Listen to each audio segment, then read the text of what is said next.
Coulomb's law क्या होता है। तो कूलम्ब्स लॉ का पहले हम स्टेटमेंट पढ़ लेते हैं क्या है। According to Coulomb's law it state that the force of attraction and repulsion between two point charge is directly proportional to the product of charges and inversely proportional to the square of distance between them. पहले समझते हैं attraction और repulsion का meaning दो point charges के बीच में।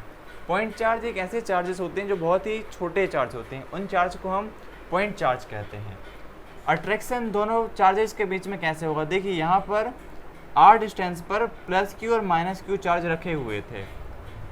Plus Q और minus Q charge में क्या होगा, अट्रैक्शन होगा। मतलब कि जो प्लस क्यू चार्ज है उसका फोर्स किस तरफ लगेगा, माइनस क्यू की तरफ, मतलब इस तरफ जाएगा। और जो माइनस क्यू है उसका फोर्स भी किस तरफ लगेगा, इस तरफ, क्योंकि फोर्स का मतलब है दोनों यहाँ पर पास में आना चाहिए। अभी यहाँ पर थी, फिर यहाँ पर आके दोनों आपस में आके अट्रैक्शन हो जाएगा इन दोनों में, ये दोनों कांटेक्ट में आ जाएंगे। तो इस तरह से F1 का फोर्स भी इस तरफ लगेगा और F2 का फोर्स भी इस तरह से लगेगा। तो ये कैसा फोर्स है, हमारा अट्रैक्टिव फोर्स है। दूसरा है रिपल्सिव फोर्स। रिपल्सन में हम दोनों ही आर डिस्टेंस पे सेम लाइक चार्जेस को ले लेंगे। यहाँ पर प्लस प्लस चार्ज को ले लिया तो इसका फोर्स Q2 की वजह से यहाँ पर इसको नाम दे देते हैं, ये हमारा Q1 है, ये Q2 है। तो Q2 पे Q1 पे वजह से किस तरफ फोर्स लगेगा, इस तरफ लगेगा। और Q1 की वजह से Q2 पे फोर्स किस तरह पे लगेगा, इस तरफ, क्योंकि ये कैसे हैं लाइक चार्जेस, मतलब कि सेम, ये भी प्लस वाला है, ये भी प्लस वाला है। तो इसकी वजह से इस पर फोर्स इस तरफ लगेगा और इसकी वजह से इस तरफ फोर्स इस तरफ लगेगा। तो इतना आपको क्लियर हो गया होगा कि अट्रैक्शन और रिपल्सन कैसा होता है और पॉइंट चार्ज कैसे होते हैं। अब आप इस डायग्राम को देखते जाइएगा। इस डायग्राम से हम इसका डेरिवेशन करेंगे, वैल्यू निकालेंगे हमारे कूलम्ब्स लॉ की। तो it state that the force of attraction and repulsion between two point charge is directly proportional to the product of charges. मतलब कि इन दोनों चार्जेस का क्या करना है, प्रोडक्ट करना है, और वह कैसा है, डायरेक्टली प्रोपोर्शनल है। तो F is equal to F proportional to Q1 और Q2। अब हम कौन सा डायग्राम को लेकर चलेंगे, बस इस वाले को। तो इस वाले को मिटा देता हूं। अब हम इस डायग्राम को लेकर चलें। तो F प्रोपोर्शनल है Q1 Q2 से। अब प्रोपोर्शनल और आप एक और टर्म है इन्वर्सली प्रोपोर्शनल, इसको तो आप समझते होंगे, नहीं समझते होंगे तो एक बार बता देता हूँ। प्रोपोर्शनलिटी का मतलब होता है यदि ये बढ़ेगा तो ये भी बढ़ेगा, यदि फोर्स घटेगा तो इन दोनों के बीच की डिस्टेंस भी घटेगी। मतलब एक का बढ़ना तो दूसरे का बढ़ना, एक घटता है दूसरा भी घटता है, ऐसा प्रोपोर्शनलिटी में होता है। लेकिन इनवर्सली प्रोपोर्शनल, अब सेकंड इक्वेशन बना लेते हैं। तो F प्रोपोर्शनल है किसके, inversely proportional to the square of distance between them. मतलब इन दोनों के बीच के डिस्टेंस का हमें स्क्वायर करना है। डिस्टेंस कितनी है, R है, तो R का स्क्वायर कर देंगे, तो 1/r² आ गया, और इसे इक्वेशन 2 नाम दे देंगे। और यहाँ पर क्या लेंगे, कंपेयर इक्वेशन 1 एंड 2। अब इन दोनों इक्वेशन के बीच में हम कंपैरिजन करेंगे। तो कंपैरिजन कैसे करेंगे, F यहाँ पर प्रोपोर्शनलिटी का साइन लगाएंगे, Q1 ऊपर आ जाएगा और Q2 भी ऊपर आ जाएगा, और अपॉन में R² आ जाएगा। इस तरह से इक्वेशन को हमने बना लिया। समझ में आ गया होगा आपको। अब ये एक और रह गया था इनवर्सली प्रोपोर्शनल, इसका मीनिंग और बता देता हूँ। मतलब कि यदि ये बढ़ेगा तो ये घट जाएगा, ये घटेगा तो ये बढ़ जाएगा, ऐसा मीनिंग होता है इसका। तो आपको समझ में आ गया होगा कि इसका मतलब होता है दोनों का एक साथ बढ़ते हैं, और इसका मतलब एक बढ़ता है तो एक घटता है, इनवर्सली ऐसा होता है। तो इन दोनों के बीच में कंपेयर करके बना लिया इसको। अब जब आप लोग जानते होंगे कि प्रोपोर्शनलिटी का साइन तब हटता है तो कांस्टेंट आता है। तो यहाँ पर कांस्टेंट का आएगा, देखिए F इज इक्वल टू आ जाएगा यहाँ पर, और प्रोपोर्शनलिटी हट के यहाँ पर क्या आएगा, K। तो K आ गया, K is equal to Q1 Q2 upon R²। यहाँ पर K क्या है हमारा,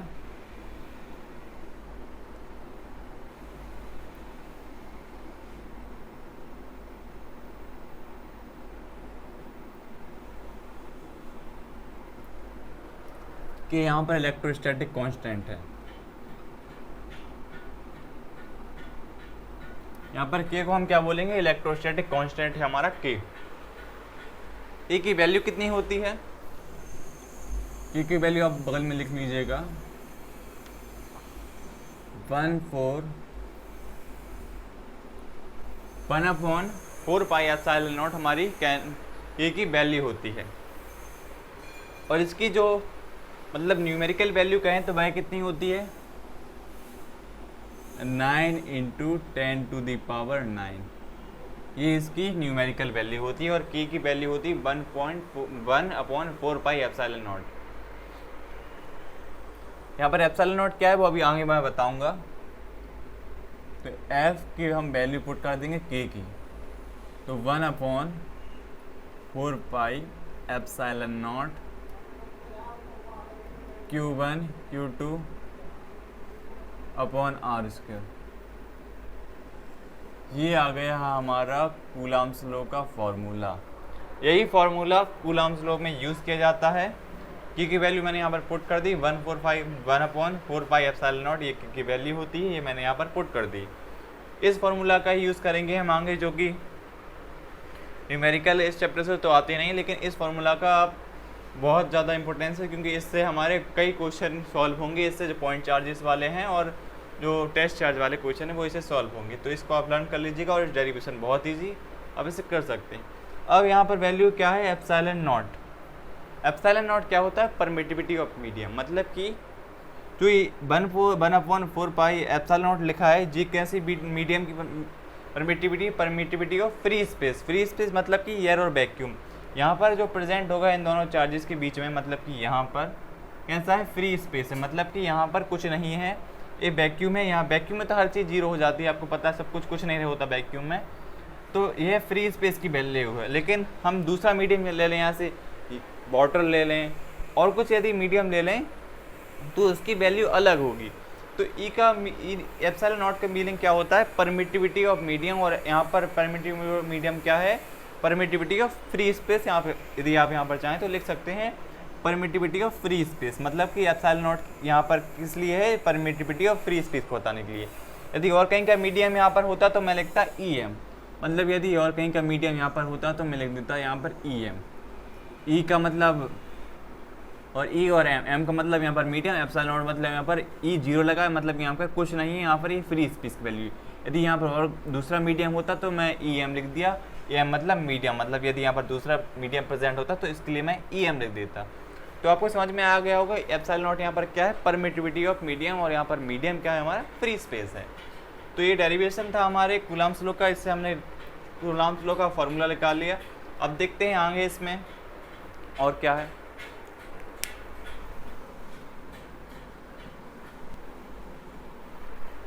अब वहाँ पर जो हमने एप्सिलॉन नॉट लिखा था, जिसको परमिटिविटी और फ्री स्पेस हमने बोला था, उसकी वैल्यू आप लिख लीजिएगा 8.85 10⁻⁻12 उसकी वैल्यू होती है। जो एप्सिलॉन नॉट वहाँ पर लिखा था उसकी वैल्यू हमारी 8.85 10⁻12 उसकी वैल्यू होती है। उसके बाद देखते हैं डिफाइन 1 कूलम। ये MP बोर्ड में आया हुआ क्वेश्चन है, इंपॉर्टेंट क्वेश्चन है। स्टेटमेंट मैं आपको नोट्स में प्रोवाइड करा दूंगा इसकी डेफिनेशन, बाकी समझ लीजिए ये होता क्या है। डिफाइन 1 कूलम, यदि हम मान लीजिए ये फॉर्मूला है कूलम्ब्स लॉ का 1F = 1/4 pi epsilon not Q1 Q2 upon r²। इसका फॉर्मूला हमने ले लिया और क्या किया हमने लेट किया, जो Q1 की वैल्यू है वह भी 1 सी मतलब 1 कूलम है, Q2 की वैल्यू भी 1 कूलम, ये हमने एज्यूम किया है। और जो हमारी r है मतलब डिस्टेंस है उसको हमने कितना ले लिया 1 मीटर ले लिया। तो हमारी जो F की वैल्यू कितनी आ गई 9 × 10⁻9 न्यूटन आ गई। देखिए कैसे आ गई, F = 1/4 पाई एप्सिलॉन नॉट की वैल्यू मैंने अभी कुछ देर पहले बताया था, वैल्यू कितनी होती है 9 × 10⁻9 होती है। Q1 कितना है 1 है और Q2 भी कितना है 1 है, और 1 का ही स्क्वायर कर दिया, हमें ये भी पता है क्योंकि हमने डिस्टेंस भी कितनी 1 ही ली है। तो इसकी वैल्यू कितनी आ गई F = 9 × 10⁻9 न्यूटन। फोर्स की यूनिट क्या होती है न्यूटन। तो ये वैल्यू आ गई। इसका मतलब क्या हुआ, यदि हम दो चार्जेस को 1 मीटर लेंथ पे लेते हैं तो उन दोनों चार्जेस के ऊपर कितना फोर्स लगता है 9 × 10⁻9। यदि हम उन दोनों चार्जेस की डिस्टेंस 1 मीटर लेते हैं तो उन दोनों के बीच में जो फोर्स लगेगा उसकी वैल्यू होगी 9 × 10⁻9 न्यूटन। तो डिफाइन 1 कूलम समझ में आ गया होगा आपको, यही आप डेफिनेशन में खुद भी लिख सकते हैं और मैं आपको आगे इसमें लिखवा दूंगा, या नहीं लिखवा पाया तो मैं नोट्स में दे दूंगा। उसके बाद यूनिट एंड डायमेंशन की बात करते हैं। यूनिट एंड डायमेंशन पहले हमने के का वहाँ पर नहीं लिखा था, इसलिए नहीं लिखा था क्योंकि आप देख समझ जाएं कैसे इनका निकालते हैं। और पिछली वाली वीडियो मैंने बताया था, लगभग 1 घंटे की वीडियो थी वो, उसमें मैंने आपको यूनिट एंड डायमेंशन निकालना भी सिखाया था।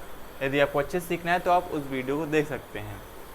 तो यूनिट एंड डायमेंशन के लिए हमने क्या किया है, के की वैल्यू यहाँ से निकाली। तो के की वैल्यू आपको निकालना समझ में आ गया होगा। ये 1/4 पाई एप्सिलॉन नॉट है, ये के की वैल्यू होती, तो के को इस तरफ रख दिया, बाकी सबको उठा के हमने इस तरफ लिया है। तो ये तो आप 12th क्लास वाले बच्चे हो, आपको ये तो समझ में आ गया होगा ये कैसे कर दिया। के की वैल्यू हमने यहाँ से निकाल दी। उसके बाद क्या किया हमने, अब इसकी हमें क्या निकालनी है, यूनिट निकालनी है। तो फोर्स की यूनिट आप लोग जानते होंगे क्या होती है, न्यूटन होती है। तो फोर्स की यूनिट क्या लिख दिया हमने, फोर्स के लिए एन लिख दिया। और जो डिस्टेंस होती है उसकी यूनिट क्या होती है, मीटर। और यहाँ पर क्या है, आर का स्क्वायर, इसलिए हमने मीटर का स्क्वायर लगा दिया। और यहाँ पर Q1 और Q2 है, मतलब कि क्या है, 2 चार्ज हैं, Q1 भी चार्ज है, Q2 भी चार्ज है। तो यहाँ पर हम क्या है, C का स्क्वायर कर दिया, मतलब कि C और C, Q1 के लिए C आ गया और Q2 के लिए भी चार्ज, क्योंकि दोनों चार्ज, इसलिए यहाँ पर C का स्क्वायर आ गया। उसके बाद हमने क्या किया, न्यूटन मीटर स्क्वायर, और C यहाँ पर क्या था, अपॉन में था। यदि हम इसको ऊपर लेके जाएंगे तो C -2 हो जाएगा। यहाँ पर प्लस का 2 है, यदि ऊपर जाएगा तो है माइनस हो जाएगा। ये सिंपल मैथ है, आपको पता होगा। तो इस तरह से हमने यूनिट निकाल दी हमारी के की। और के की वैल्यू कितनी होती है, 9 × 10⁹। हमने जो पीछे लिखा था उसके साथ आप उसकी यूनिट लिख सकते हैं, क्या होती है, न्यूटन मीटर स्क्वायर कूलाम का माइनस के साथ, कूलाम -2। उसके बाद हम डायमेंशंस देखते हैं। डायमेंशंस कैसे निकालेंगे, जो फोर्स होता है ना उसके लिए MLT-2, पिछली वीडियो में बताया मैंने, MLT-2 मैंने कैसे लिख दिया, वो मैंने डायरेक्ट लिख दिया। और आर स्क्वायर के लिए मतलब हमने लेंथ का स्क्वायर कर दिया, क्योंकि आर डिस्टेंस क्या है, लेंथ ही है। उसके बाद चार्जेस के हैं, 2 चार्जेस हैं, तो चार्ज का भी मैंने पिछली वीडियो में निकालना सिखाया है आपको। तो 80 और 80 मैंने वहाँ से डायरेक्ट लिख दिया। तो L3 कैसे हो गया, यहाँ पर क्या है, L3T-4, मतलब T यहाँ से यहाँ T गए और इतने T यहाँ थे, एक T है, तो कितने हो गए, T की वैल्यू -3 हो गई। और A कितना हो गया हमारे, एक A, तो A की वैल्यू कितनी हो गई हमारी, -3 हो गई। तो इतना आपको समझ में आ गया होगा। L यहाँ तो, और यहाँ पर L² था, तो L यहाँ पर 3 आएगा। तो इस तरह से डायमेंशन को निकाल देते हैं। डायमेंशन लिख लीजिएगा आप किसकी, हमारी के की, और इसकी यूनिट कितनी होती है, यूनिट हमने निकाल दी। तो इस तरह से आप यूनिट और डायमेंशन के की निकाल सकते हैं। अब देखते हैं हम unit and dimension epsilon not की, अभी देखते हैं उसको।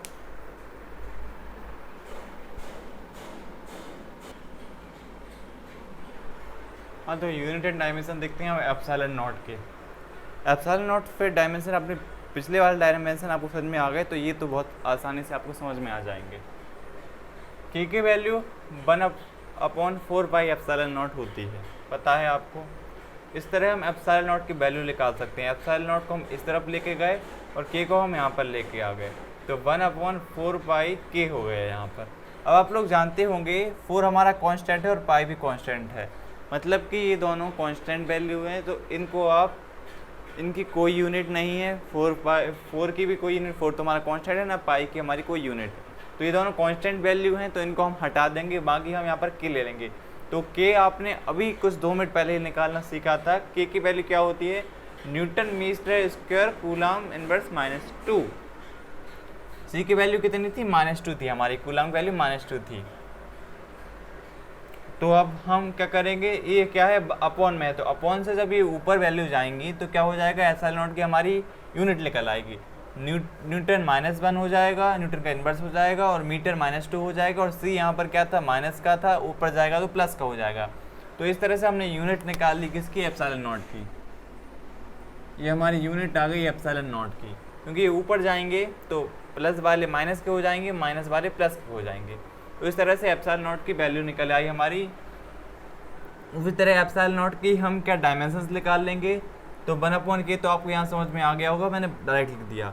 तो के की डायमेंशन यहाँ पर हमने लिख दी और उनका हमने ऊपर लेके गए। तो जो माइनस की वैल्यू थी वो प्लस की हो गई, जो प्लस की वैल्यू थी वो माइनस की। जैसे m प्लस का था तो माइनस का हो गया, l यहाँ पर प्लस का तो माइनस का, और t यहाँ पर माइनस का था इसलिए प्लस का हो गया, a माइनस का था तो यहाँ पर प्लस का हो गया। तो इस तरह से हम यूनिट एंड डायमेंशन निकाल सकते हैं ईजी। तो समझ में आ गया हो गया पूरा कूलम्ब्स लॉ हम यहाँ पर हमारा समाप्त होता है। इसके बाद देखेंगे वेक्टर फॉर्म कूलम्ब्स लॉ के, उसको हम कैसे लिख सकते हैं, उसको हम कैसे लिखते हैं, उसके बाद हम उसके लिमिटेशन पढ़ेंगे कूलम्ब्स लॉ के। तो देखेंगे हम वेक्टर फॉर्म कूलम्ब्स लॉ का।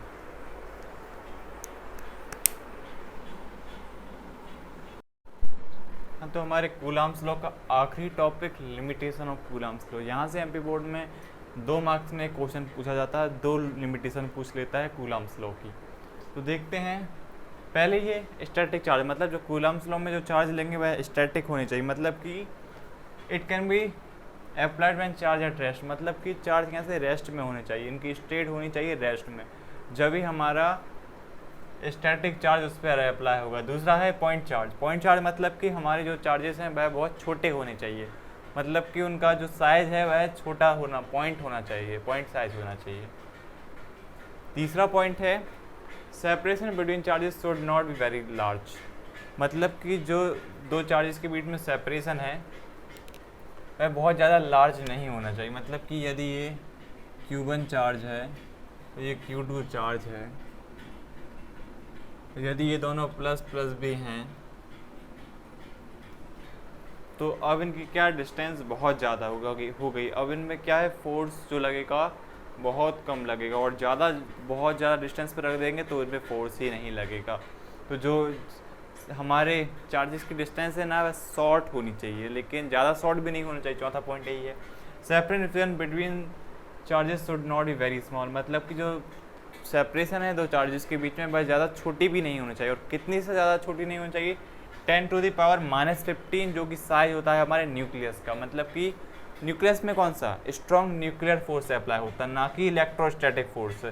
तो हमारी जो सेपरेशन है 2 चार्जेस के बीच में वह इतनी छोटी भी नहीं होनी चाहिए, क्योंकि किससे, जो हमारा जो साइज होता है न्यूक्लियस और उसकी वैल्यू होती है 10⁻⁻15 मीटर, इससे ज़्यादा सेपरेशन होना चाहिए, मतलब इससे कम सेपरेशन नहीं होना चाहिए। तो ये 4 लिमिटेशन थी हमारे कूलम्ब्स लॉ की, कि वह पॉइंट चार्ज पे ही अप्लाई होता था और चार्ज ऐसे जो रेस्ट में थे उन पर ही अप्लाई होता था, और 2 चार्जेस के बीच में डिस्टेंस नहीं होना चाहिए और ज़्यादा पास भी नहीं होना चाहिए, न्यूक्लियर साइज से वह बड़े होना चाहिए। तो यहीं पर कूलम्ब्स लॉ वेक्टर फॉर्म और लिमिटेशन ऑफ कूलम्ब्स लॉ समाप्त होती हैं। अब देखते हैं हम नेक्स्ट टॉपिक